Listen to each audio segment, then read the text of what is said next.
Hello everyone, welcome back to my channel. So today's session, statistics and research chapter, we are going to discuss some non-parametric test.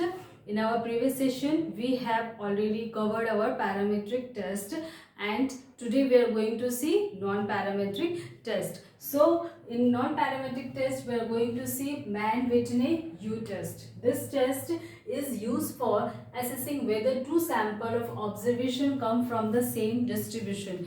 ये एक ही जो sample है, जो to distribute करके जो हमने sample लिया है, उसी को क्या करता है, वो जो ऑब्जर्वेशंस आता है उसको कंपेयर करता है.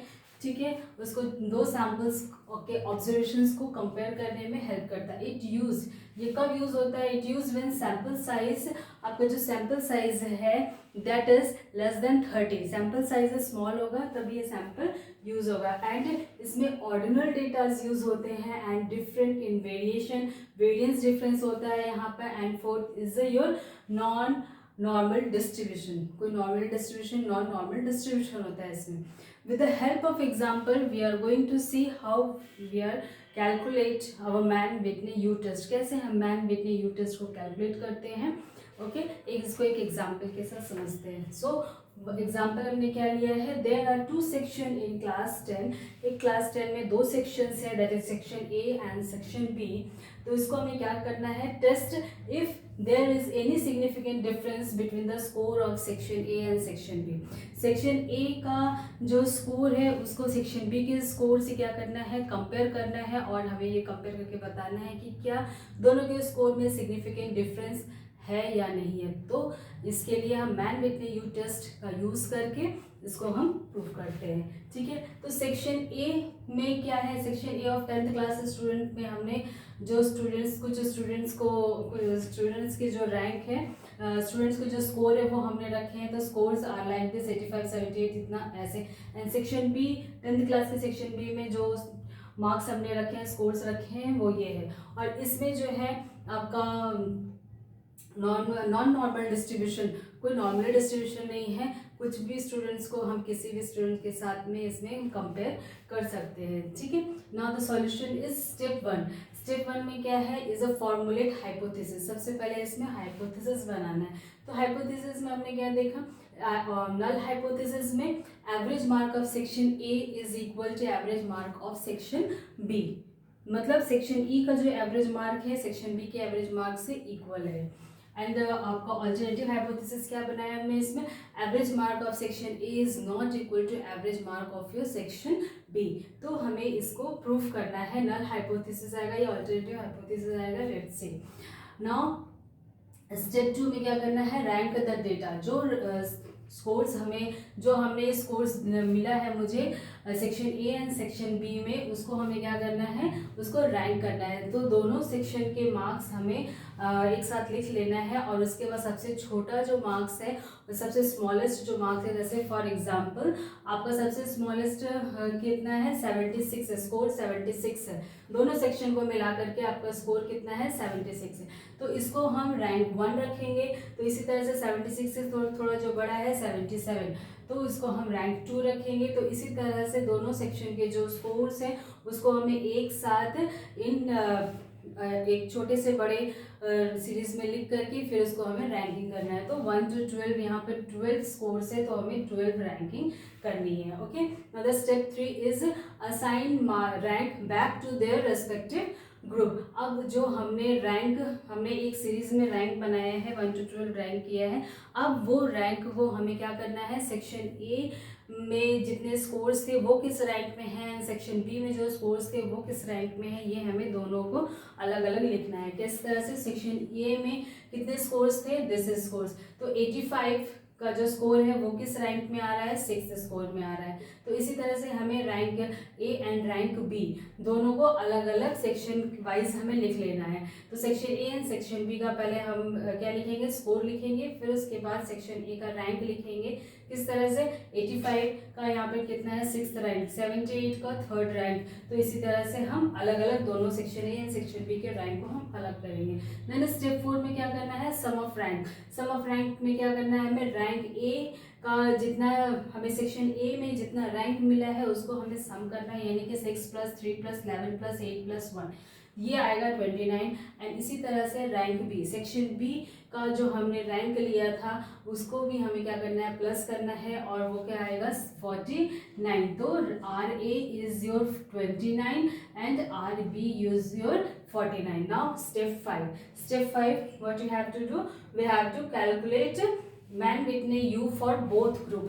ठीक है, Mann Whitney you group calculate करना है दोनों ग्रुप के लिए. ग्रुप क्या है हमारा, section A and section B, दोनों के लिए हमें डिफरेंटली कैलकुलेट करना है. तो यू ए में क्या करना है हमें, सेक्शन ए का n A n B plus n A plus 1/2, that is your section A के लिए हमें Mann Whitney U for section A. तो हमें इसके लिए क्या करना है, एन ए एन बी क्या है, N A is a number of observation of section A. तो सेक्शन ए में कितने ऑब्जर्वेशंस थे हमारे पास, 1 2 3 4 5, देयर आर 5 ऑब्जर्वेशन.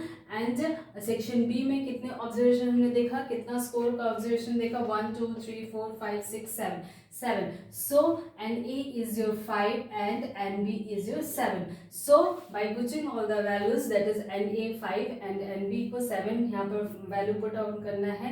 देन इसके क्या करना है, NA में 5, NA 5 plus 1 divided by 2 and यहाँ क्या करना है minus RA, that is a rank of your section A, जो हमारा आया था rank of your section A 29. By putting all this value and by calculate करके हमारा क्या आ जाएगा वैल्यू यहाँ पे 21.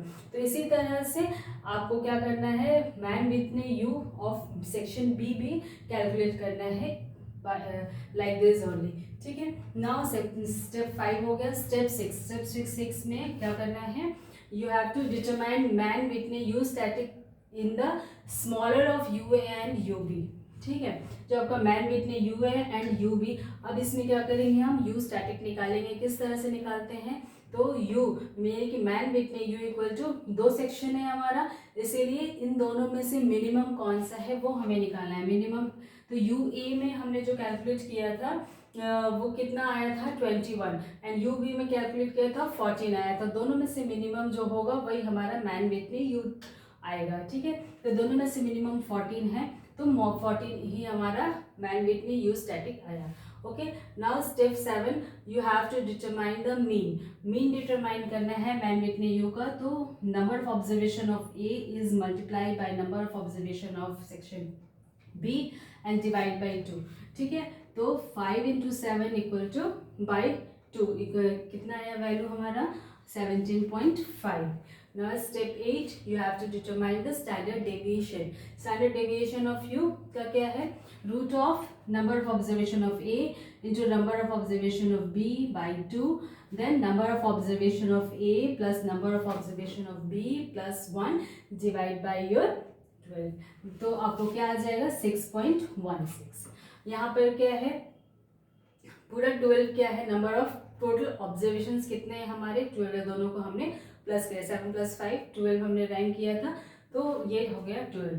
Now step 9. स्टेप 9 में calculate the Z value. Z value calculate करना है, तो z equal to your Mann Whitney U minus mean by divide by your standard deviation. तो by putting all this value आपको क्या मिला, z is equal to minus 0.568. Okay, now step 10, find p value using the z table. z table को देखते हुए हमें क्या निकालना है, p वैल्यू निकालना है at the significant level of 0.05.